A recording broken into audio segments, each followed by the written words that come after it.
में है।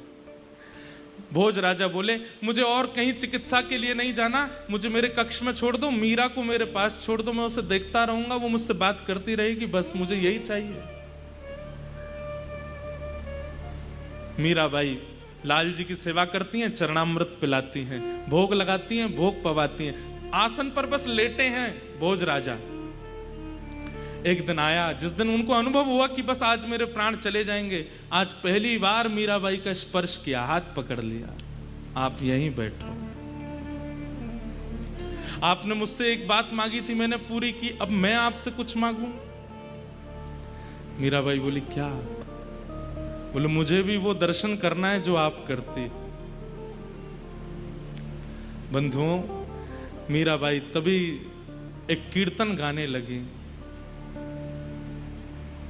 और उस कीर्तन को गाते गाते गाते गाते राजा भोज मीराबाई की गोद में ही सर रख करके लेटे हैं और बाईसा के मुख की ओर देख रहे हैं। और उस कीर्तन को गाते गाते गाते गाते तभी राजा भोज ने एक बार अपनी पलक झपकी और जैसे ही खोल करके देखा तो श्री मीराबाई के रूप में ही प्यारे गिरधर लाल प्रकट हो गए और राजा भोज को दर्शन होने लगा।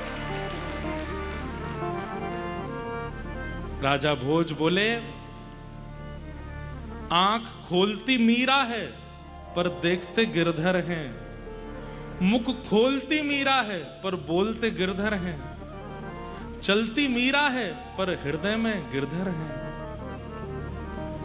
ये मीरा तो बाहर की काया है पर इसके चित्त में जो आत्म रूप धारण करके बैठा है वो तो साक्षात गिरधर है। आज मीराबाई के रूप में ही प्यारे गिरधर लाल जी का दर्शन हो गया, नेत्र सजल हो गए राजा भोज के। और कहा, अब एक चीज और दे दीजिए। बोले, क्या? अपने चरण स्पर्श करा दीजिए। मीराबाई बोली, ये आज्ञा तो मैं नहीं दे सकती। बोले, नहीं, बस और कुछ नहीं चाहिए, बस अपने चरण स्पर्श करा दीजिए एक बार। मीराबाई बार बार मना करती रही पर राजा भोज जिद पर अड़ गए, मैं तब तक प्राण नहीं त्यागूंगा, मुझे प्राण त्यागने हैं, अब मेरा अंतिम समय है। आज मीराबाई भी रो रही हैं। बोले कि आप मेरे परम मित्र हैं, आप मेरे परम सखा हैं, इस प्रकार आप मत जाइए।